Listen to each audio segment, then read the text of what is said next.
आज हम पढ़ेंगे भारत और मलेशिया की पार्टनरशिप, जो भारत की act east policy, ASEAN cooperation और इंडो पैसिफिक स्ट्रैटेजी के लिए बेहद महत्वपूर्ण है। ये मुद्दा न्यूज में इसलिए है क्योंकि भारतीय प्रधानमंत्री ने मलेशिया की यात्रा की और India Malaysia comprehensive strategic partnership को ऑपरेशनलाइज किया।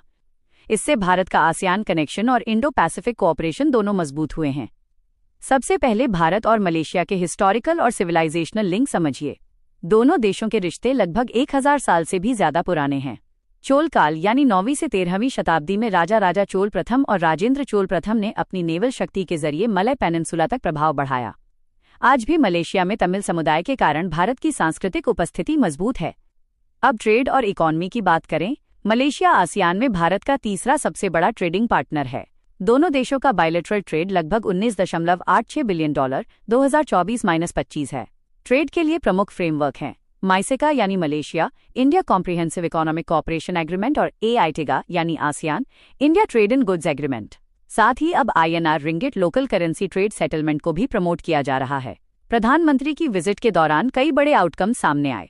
डिजिटल और फिनटेक में मलेशिया इंडिया डिजिटल काउंसिल बनाई गई, जिसमें फोकस होगा fintech, AI, cyber security, e-governance और DPI पर।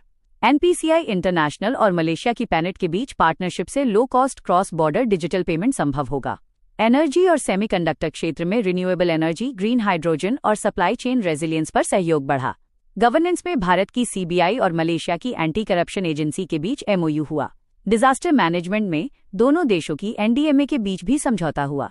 डिफेंस और मैरीटाइम सिक्योरिटी में जॉइंट एक्सरसाइज जैसे हरिमाऊ शक्ति, समुद्र लक्ष्मण और उदारा शक्ति बहुत महत्वपूर्ण हैं। दोनों देश मलक्का जलमरू मध्य यानी स्ट्रेट ऑफ मलक्का की सिक्योरिटी को लेकर सहयोग बढ़ा रहे हैं, क्योंकि ये ग्लोबल ट्रेड का एक चौक पॉइंट है। भविष्य में भारत के डिफेंस एक्सपोर्ट जैसे तेजस, LCA और ब्रह्मोस मिसाइल पर भी चर्चा की संभावना है। आसियान और इंडो पैसिफिक में मलेशिया आसियान सेंट्रलिटी को सपोर्ट करता है। AOIP और IPOI के बीच अलाइनमेंट और ADMM+ में सहयोग भारत के लिए स्ट्रैटेजिक लाभ देता है। मलेशिया में भारत की दूसरी सबसे बड़ी PIO कम्युनिटी रहती है, जो भारत के लिए एक मजबूत सॉफ्ट पावर ब्रिज है। हालांकि कुछ चैलेंज भी हैं। पाम ऑयल ट्रेड संवेदनशील मुद्दा है। ट्रेड डेफिसिट मलेशिया की तरफ झुका है और चीन फैक्टर भी मौजूद है, क्योंकि मलेशिया का सबसे बड़ा ट्रेड पार्टनर चीन है। वे फॉरवर्ड में भारत को AITEGA रिव्यू पूरा करना चाहिए। पाम ऑयल के लिए लॉन्ग टर्म कॉन्ट्रैक्ट्स करने चाहिए। मैरीटाइम कॉपरेशन बढ़ाना चाहिए और सेमीकंडक्टर व डिजिटल सप्लाई चेन पार्टनरशिप मजबूत करनी चाहिए।